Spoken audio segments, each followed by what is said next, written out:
नमस्कार छात्रों, मैं अरविंद लोधी हमारे इस यूट्यूब चैनल में आपका बहुत बहुत स्वागत करता हूं। जैसा कि छात्रों आज हम पढ़ने वाले हैं मिश्रण की 3rd क्लास में।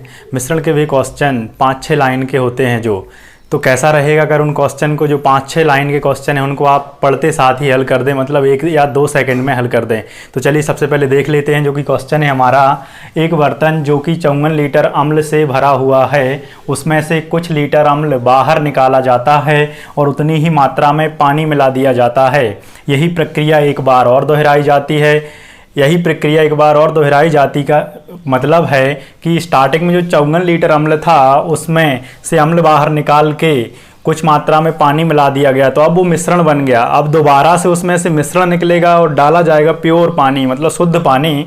इस प्रकार उस बर्तन में 24 लीटर शुद्ध अम्ल बचता है, क्योंकि 2 बार दोहराने से प्रक्रिया 54 लीटर में पानी की मात्रा बढ़ गई और ये अम्ल कितना बचा? शुद्ध 24। तो यह बताएं कि प्रारंभ में कितना अम्ल बाहर निकाला गया।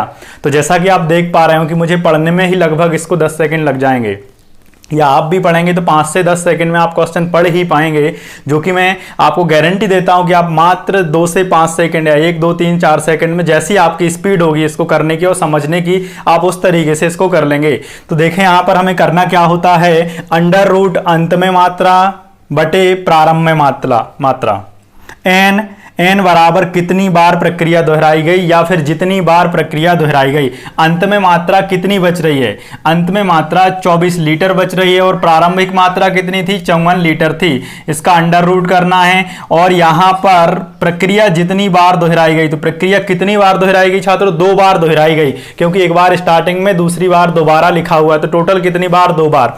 बशर्ते याद रहे कि अंत में मात्रा और प्रारंभ में मात्रा एक ही यूनिट की होनी चाहिए। मतलब यहां अम्ल है प्रारंभ में तो अंत में भी अम्ल ही होना चाहिए, और अगर यहाँ पे पानी है प्रारंभ में तो अंत में भी पानी ही होना चाहिए। बस इतना आपको याद रखना है, उसके बाद में आपको इसको सॉल्व कर देना है। क्लियर है? लेकिन यहाँ पे 24 और 54 किसी का वर्गमूल नहीं होता, मतलब कोई ये वर्ग नंबर नहीं है। तो इनको आप ब्रेक करें सबसे पहले कि ये वर्ग संख्या में कन्वर्ट हो जाए, क्योंकि यहाँ पर ये वर्गमूल है। अगर 3 की पावर होती तो उसको हम घन संख्या में कन्वर्ट करते, 4 की पावर होती तो 4th रूट में कन्वर्ट करते।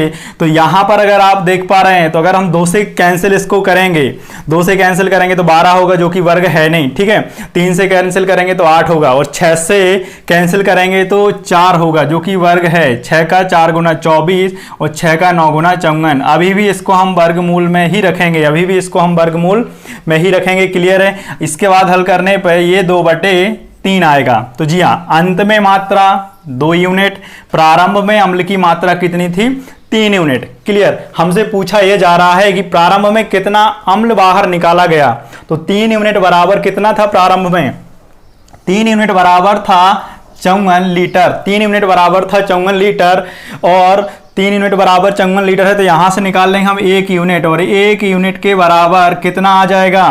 18। 1 यूनिट के बराबर आ जाएगा 18 लीटर। तो अगर आप ध्यान दे पा रहे हो छात्र, तो 3 से 2 यूनिट बचा अंत में। 3 प्रारंभ में था, अंत में 2 बचा, तो निकाला कितना गया होगा? निकाला ही तो 1 यूनिट गया ना, तो 1 यूनिट निकाला गया। निकाला कितना गया?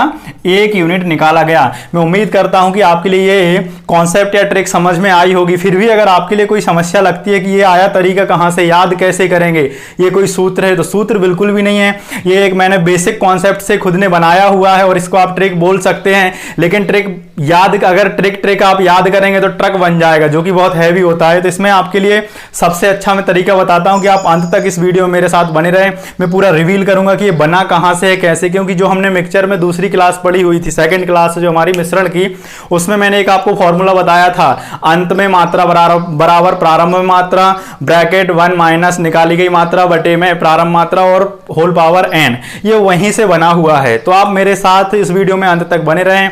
मैं पूरा रिवील करूंगा कि ये बना कैसे, और जब आप खुद फॉर्मूला बना पाएंगे या खुद कॉन्सेप्ट या ट्रिक बना पाएंगे तो आप कोई भी क्वेश्चन बहुत अच्छे तरीके से कर पाएंगे। आपके लिए याद नहीं रखना पड़ेगा। तो जैसा कि मैंने बताया था कि जितना समय आप यहां से यहां तक की पढ़ने की दूरी में तय करना होगा, उससे आधा समय आपको हल करने में लगेगा। अब आप देख लें अपने हिसाब से कि आपकी पढ़ने की स्पीड कितनी है, उसी पढ़ने की स्पीड के आधे में आप इस क्वेश्चन को कर लेंगे, इसकी मेरी गारंटी है। और ऐसा नहीं है कि एक ही टाइप का क्वेश्चन, इसी में भी 3-4 टाइप के क्वेश्चन बनते हैं जो कि आप हर एक इसी टाइप से कर लेंगे। कॉन्सेप्ट उसका यही रहेगा, ये चीजें बदलती रहती हैं क्वेश्चन में, क्वेश्चन का थोड़ा बहुत फॉर्मेट चेंज होता रहेगा।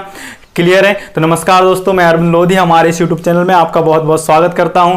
तो चलिए अब एक क्वेश्चन और देख लेते हैं, उसके बाद में मैं आपको इसका पूरा डिस्क्राइब करूंगा। क्लियर है? क्वेश्चन लिखा हुआ है 25 लीटर सिलेंडर में ऑक्सीजन व नाइट्रोजन का मिश्रण है जिसमें 36% ऑक्सीजन है। कुछ लीटर मिश्रण निकाला गया व नाइट्रोजन से बदल दिया गया। यही काम एक बार और किया गया तो अंत में 9% ऑक्सीजन बचती है। ज्ञात करो कि एक बार में कितना मिश्रण निकाला गया। जी हाँ छात्रों, तो करना कुछ नहीं है इसमें, या घबराने की बात है नहीं कि अलग से क्या हुआ है, इसमें परसेंट दिया हुआ है। क्वेश्चन ही मैंने सेकंड ऐसा लिया हुआ है ताकि आपको ये ना लगे कि एक ही टाइप के क्वेश्चन में कॉन्सेप्ट लगेगा। तो इसमें स्टार्टिंग में दे रखा है कि 25 लीटर सिलेंडर में, जो सिलेंडर है 25 लीटर, उसमें ऑक्सीजन और नाइट्रोजन का मिश्रण है। तो उससे कोई फर्क नहीं पड़ता, चाहे स्टार्टिंग में प्योर कोई मटेरियल दे रखा हो 100% या फिर स्टार्टिंग में ही मिश्रण दे रखा हो। कॉन्सेप्ट यही रहेगा। जिसमें ऑक्सीजन कितनी है? 36%। जी हाँ, प्रारंभिक ऑक्सीजन दे रखी है हमको, प्रारंभ में ऑक्सीजन दे रखी है कितनी? 36%। क्लियर है? और यहां पर लास्ट में दे रखी है अंत में ऑक्सीजन। तो हमको करना क्या है, वही वर्गमूल में लिखना है, अंत में मात्रा और बटे में प्रारंभिक मात्रा, या इनको आप ऊपर नीचे भी लिख सकते हो, उससे कोई फर्क नहीं पड़ेगा। प्रारंभिक मात्रा बटे में अंतिम मात्रा। एन मतलब कितनी बार यह प्रक्रिया दोहराई गई। तो प्रारंभिक जो मात्रा है वो दे रखी है 36% और अंत में ऑक्सीजन की मात्रा दे रखी है 9%। इसको आपको अंडर रूट करना है। और प्रक्रिया टोटल कितनी बार दोहराई गई है? 2 बार दोहराई गई। जी हाँ, प्रक्रिया टोटल कितनी बार दोहराई गई है? 2 बार दोहराई गई है। तो हमसे ये पूछा जा रहा है कि एक बार में कितना मिश्रण निकाला गया। इनको कैंसिल करेंगे। आपको पता है 9 परफेक्ट स्क्वायर है और 36 भी परफेक्ट है। तो 9 का वर्गमूल 3 और 36 का वर्गमूल 6। इसको आप फिर से हल कर देंगे तो ये बनेगा 1/2। तो ये हुई अंत में मात्रा और ये प्रारंभ में मात्रा। अब प्रारंभिक मात्रा हमको दे रखी है, कितने लीटर का मिश्रण है? तो वो है छात्रों 25 लीटर का मिश्रण है। 25 लीटर प्रारंभिक में मात्रा थी।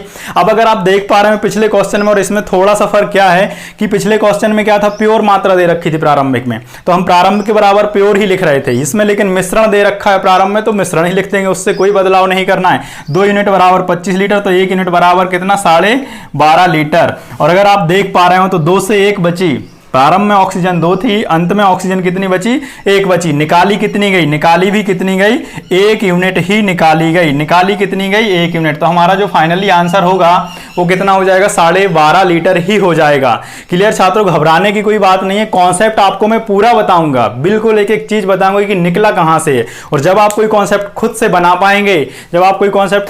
पाएंगे तो उसको आपको याद रखने में भी आसानी होगी और हल करने में भी आसानी। छात्रों, एक क्वेश्चन और हम ट्रिक से देख लेते हैं, उसके बाद में मैं बेसिक कॉन्सेप्ट की बात करूंगा और वो आपको तरीके से डिस्क्राइब करके बताऊंगा। एक कंटेनर जो कि 64 लीटर शुद्ध दूध से भरा हुआ है, उसमें से कुछ मात्रा दूध की निकालकर पानी मिला दिया जाता है। यह प्रक्रिया 2 बार और दोहराई जाती है। तो यह ज्ञात करें कि प्रत्येक बार कितनी मात्रा बाहर निकाली गई यदि अंत में पानी और दूध का अनुपात 37:27 है। तो जैसा कि आप देख पा रहे हैं, पहला क्वेश्चन, सेकंड और थर्ड, ये हमारे तीनों क्वेश्चन अलग अलग थे, लेकिन कॉन्सेप्ट सेम एक ही रहेगा। क्वेश्चन के टाइप बदल सकते हैं लेकिन करने का या हल करने का तरीका उसका एक ही है, जो कि सिंगल में एक ही तरीका आपको बताऊंगा यह क्वेश्चन। और इसके बाद मैं आपके लिए पूरा विस्तार से बताऊंगा कि एक तरीका निकलता कहां से और क्वेश्चन बनता कैसे है। तो जैसे कि इस क्वेश्चन में दे रखा है हमारे पास अंत में दूध और पानी का अनुपात, जो बच रहा है वो 27:37 बच रहा है ना। और जो जो दूध दे रखा था शुरुआत में वो 64 लीटर है, लीटर में 64 है, लेकिन अंत में जो अनुपात है वो 27:37 है दूध और पानी का। तो अगर आप ध्यान से समझें इसके लिए, तो अंत में जो दूध है वो कितना होगा? 27 यूनिट है। और प्रारंभ में जो वर्तमान में अभी मिश्रण है वही तो प्रारंभ में शुद्ध दूध के बराबर होगा। तो 37 + 27 ये क्या है? अंतिम मिश्रण है। अंत में मिश्रण कितना है? 64 यूनिट है। 64 यूनिट है। क्लियर है? तो जो कि प्रारंभ में शुद्ध दूध रहा होगा ना, क्योंकि शुद्ध दूध में स्टार्टिंग में पानी मिलाया गया, मतलब दूध निकालने के बाद उसके बाद फिर मिश्रण निकाला गया, फिर दूध, फिर पानी मिलाया गया, फिर मिश्रण निकाला गया, फिर पानी मिलाया गया। तो टोटल यह प्रक्रिया कितनी बार दोहराई गई? 3 बार। तो जो अंत में दोनों यूनिटों को जोड़ने पर टोटल मिश्रण बनेगा, मतलब दूध और पानी का, वही शुरुआत में शुद्ध दूध रहा होगा ना, वही शुरुआत में शुद्ध दूध रहा होगा। क्लियर है? तो अब यहां से हम बोल सकते हैं कि अंत में दूध की मात्रा यूनिट में या अनुपात में 27 यूनिट है, जो कि प्रारंभ में दूध की मात्रा कितनी होगी? 64 यूनिट रही होगी। ये 64 यूनिट 64 लीटर के लीटर नहीं है, ये 64 यूनिट अनुपात वाली वैल्यू है। तो अंत में दूध की मात्रा 27 यूनिट और प्रारंभ में दूध की मात्रा कितनी थी? 64 यूनिट थी। बस यहां पर वैल्यू रख देना है हमारे लिए, प्रारंभ में 64 और अंत में कितनी? 27। प्रक्रिया कितनी बार दोहराई गई है? टोटल 3 बार। तो यहां पर n की जगह पे लिखना है हमको 3। अब आपको पता है ये परफेक्ट क्यूब है, अगर परफेक्ट घन नहीं होते तो इनको हम बनाने की कोशिश करते। तो यहां पर 3 आ जाएगा और यहां पर ये 4 आ जाएगा। प्रारंभ में मात्रा कितनी? 4 यूनिट और अंत में मात्रा बचती है दूध की 3 यूनिट। लेकिन प्रारंभ में मात्रा थी कितनी दूध की? आपको पता है 64 लीटर थी। 64 लीटर, ये वाला 64 नहीं, ये 64 लीटर ये वाला, क्योंकि ये सेम नंबर है। आगे चल के कई क्वेश्चन में अलग अलग भी हो सकते हैं, तो उससे आपको ये नहीं रखना ये वाली वैल्यू, यूनिट रखना ओरिजिनल। तो 64 लीटर दूध था, 1 यूनिट बराबर यहां से हम वैल्यू निकालेंगे, कितना होगा? 16 लीटर हो जाएगा छात्रों, है ना। तो अगर आप देख पाए प्रारंभ में दूध से अंत में दूध में कितने का अंतर है? 1 यूनिट का अंतर है। तो जो निकाली गई दूध की मात्रा होगी वह कितनी हो जाएगी? 16 लीटर ही हो जाएगी। बस इस क्वेश्चन के बाद आपका यहां तक का सब्र काफी था। अब इसके बाद मैं आपको पूरा डिस्क्राइब करूंगा, उसके बाद मैं ट्रिक से बताऊंगा। तो हम फोर्थ क्वेश्चन लिख रहे हैं, उसमें मैं पहले आपको ट्रिक बताऊंगा, उसके बाद में मैं डिस्क्राइब करूंगा। क्लियर है? अब जो क्वेश्चन हम मिश्रण में पढ़ने वाले हैं या पढ़ने जा रहे हैं, उस क्वेश्चन को हम पूरा बेसिक तरीके से देखें, कॉन्सेप्ट कैसे बन रहा है, ट्रिक कैसे बन रही है, अर्थात ये फॉर्मूला कैसे बन रहा है। तो थोड़ा सा और आप सब्र रखें और अंत तक हमारे साथ इस वीडियो में बने रहें। मैं इस क्वेश्चन में आपके लिए पूरा तरीका बताऊंगा कि आखिर ये ट्रिक या कॉन्सेप्ट बनता कैसे है, जो कि आपको कभी भी याद नहीं रखना पड़ेगा, वो ऑटोमेटिक ही आपके दिमाग में फिट रहेगा, क्योंकि आप उसको खुद बना के देख रहे हैं। क्लियर है? एक बर्तन दूध से भरा हुआ है जिसमें 75 लीटर वर्तमान में दूध है। इस दूध में से कुछ मात्रा निकालकर उसकी जगह पानी मिला दिया गया और इसी प्रक्रिया को एक बार और दोहराया गया, जो कि आखिरी में दूध व पानी का अनुपात 16:9 बचता है। तो शुरुआत में दूध की कितनी मात्रा निकाली गई, ये हमसे पूछा जा रहा है। तो अंत में दूध व पानी की मात्रा जो बच रही है अनुपात में, वो 16:9 है ना। तो 16 दूध है। अगर हम देखें कि अंत में जो मिश्रण कितना बच रहा है, क्योंकि शुरुआत में तो शुद्ध दूध था और अंत में हो गया वो दूध निकालते और पानी मिलाते हुए, फिर मिश्रण निकाल के फिर शुद्ध पानी मिलाते हुए वो बन गया मिश्रण। तो जो अंत में मिश्रण होगा वही तो शुरुआत में दूध होगा। तो अंत में जो मिश्रण बचा हुआ है वो 16 + 9 बराबर कितना है? 25 यूनिट है। 25 यूनिट है। तो जो अंत में 25 यूनिट मिश्रण है वही शुरुआत में 25 यूनिट दूध के बराबर होगा, है ना। तो बस ये कल जो हमने लास्ट क्लास में मिश्रण की सेकंड क्लास में फॉर्मूला पढ़ा हुआ था, उसी से आज मैंने ये आपको ट्रिक कॉन्सेप्ट बताया हुआ है। वही फॉर्मूला आपको समझना है और उसी फॉर्मूले से आपको ये ट्रिक बनानी है। क्लियर है? तो अगर जो छात्र आज के वीडियो में नए हों तो सबसे पहले वो जाएं, मेरे डिस्क्रिप्शन में मैंने लिंक दे रखी है, मिश्रण की दूसरी क्लास पढ़ें, क्योंकि उसमें मैंने इस फॉर्मूले को बहुत अच्छे से डिस्क्राइब किया हुआ है। उसके बाद वह छात्र इस क्लास को देखें और इस फॉर्मूले से उस ट्रिक को बनाने का प्रयास करें। तो अंत में मात्रा जो यूनिट में दे रखी है वो 16 यूनिट है और प्रारंभिक मात्रा जो दूध की है वो कितनी है? 25 यूनिट है। 1 माइनस निकाली कितनी गई है वही हमको पता करना है। सब निकाली गई मात्रा पता करना है। तो यहाँ पे प्रारंभिक में ओरिजिनल मात्रा लिखेंगे, कितनी है? 75 लीटर है। यहाँ पर अनुपात लिखा है तो ये भी अनुपात। क्लियर है? आप ऐसा ना सोचें कि प्रारंभिक मात्रा में यहाँ 25 लिखा, यहाँ 75 क्यों। तो यहाँ पे निकाली गई मात्रा ओरिजिनल लीटर में या मिलीलीटर में निकालेंगे। क्लियर है? यहाँ यूनिट वाली लिखी हुई। एन कितनी बार प्रक्रिया दोहराई गई? 2 बार। अब इसको हम हल कर देंगे, इसका क्रॉस मल्टीप्लिकेशन इधर हो जाएगा 16/25 और ये यहाँ पर इंटू में था, तो ये जो वर्ग है इस साइड आएगा तो किस में बदल जाएगा? वर्गमूल में बदल जाएगा या फिर 1/2 की घात में बदल जाएगा, या आप लिख सकते हैं कि दोनों ओर वर्गमूल करने पर x/75 इस तरीके से कुछ ये हो जाएगा। ठीक है। इन दोनों का आप वर्गमूल निकालेंगे तो ये बचेगा 4/5, ये बचेगा 4/5 और इधर से इसका पक्षांतर कर देंगे तो -1 x/75 हो गया। क्लियर है। इसको आप ये माइनस में ही रहेगा x/75, इसका आप इंटू करेंगे, इसको हल करेंगे, 5 बन जा 5 में से 4 माइनस करेंगे, -1/5 इज इक्वल टू -x/75, ये माइनस माइनस प्लस। ठीक है। यहाँ से ये कैंसिल हो जाएगा, कितनी बार कैंसिल होगा? 15 बार। तो इसका इंटू यहाँ पर कर देंगे 15 लीटर x बराबर वैल्यू आ गई। मतलब निकाली गई जो मात्रा है वो कितनी आ चुकी है छात्रों? 15 लीटर आ चुकी है। ये हमारे क्वेश्चन का आंसर हो गया, जो कि मैंने आपके लिए कैसे बताया हुआ है, पूरा सूत्र लगा के बताया हुआ है। मैं एक बार फिर से रिपीट करता हूँ। अंत में जो दूध और पानी है टोटल मिला के मिश्रण बनेगा, जो अंत में मिश्रण होगा वही तो प्रारंभ में दूध हुआ करेगा। ठीक है ना। अंत में मात्रा, ये जो फॉर्मूला है इसमें वैल्यू रखी हमने पूरी और इसको यहाँ से हल कर दिया। अब इसकी जो ट्रिक बन रही थी वो कैसे लिख रहे थे हम, उसको देखो जरा, कि अंत में मात्रा बटे में प्रारंभिक मात्रा, बटे में प्रारंभ मात्रा, और उसको हम कर रहे थे वर्गमूल में।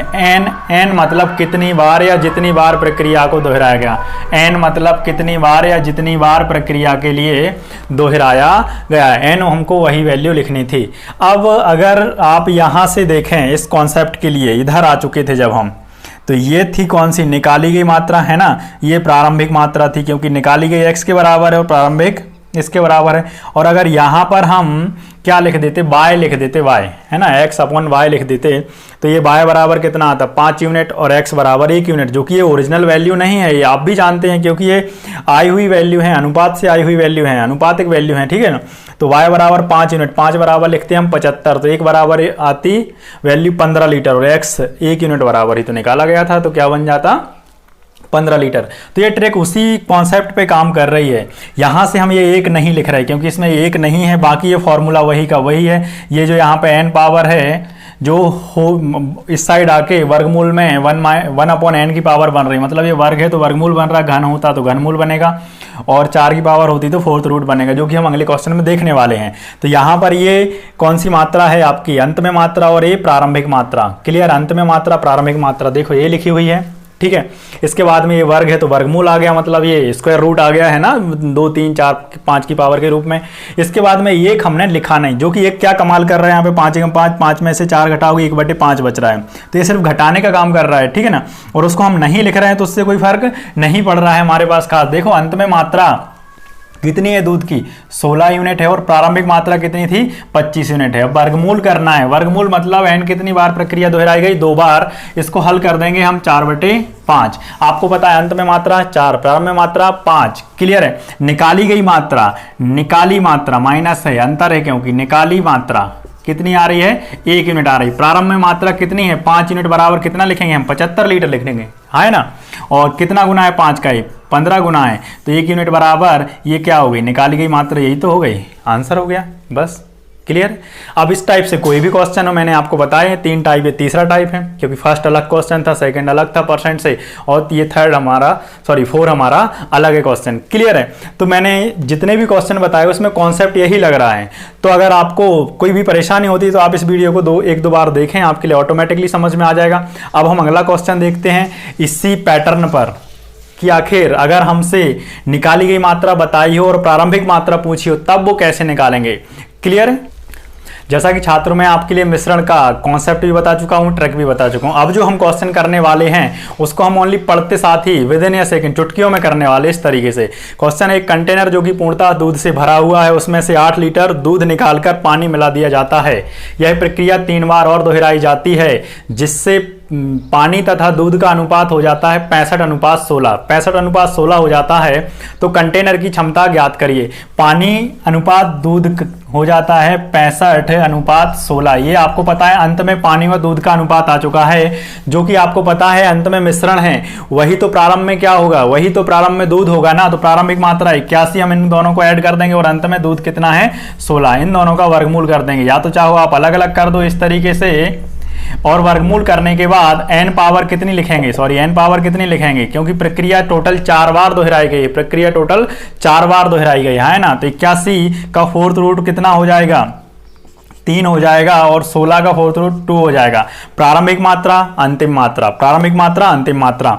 तो प्रारंभिक मात्रा हमारे पास है नहीं, अंतिम मात्रा भी नहीं है, लेकिन निकाली गई मात्रा है। और इन दोनों का अंतर क्या कहलाता है? निकाली गई मात्रा। 1 यूनिट निकाली गई, 1 यूनिट बराबर कितना आएगा? 8 लीटर। तो 3 यूनिट बराबर 8 × 24 लीटर प्रारंभिक दूध की मात्रा होगी। 24 लीटर प्रारंभिक दूध की मात्रा होगी, जो कि मैंने आपको बताया था कि जितना क्वेश्चन को आप समय पढ़ने में देंगे इस क्वेश्चन के लिए, उससे आधे क्वेश्चन में। अब आपकी स्पीड आप देख लीजिए कि आपकी स्पीड कितनी है। अगर आप पढ़ने में 20 सेकंड लगाते हैं तो गारंटी है 10 सेकंड में आप हल करेंगे, और अगर आप क्वेश्चन को पढ़ने में 5 सेकंड लगाते हैं तो आप गारंटी है इस क्वेश्चन को 2.5 सेकंड में हल करेंगे। बशर्ते आपको इस वीडियो को 2-3 बार लगातार देखना है और इस कॉन्सेप्ट को समझने की कोशिश करना है। क्लियर है? आज के लिए इतना ही, अगली वीडियो में अपन फिर मिलते हैं।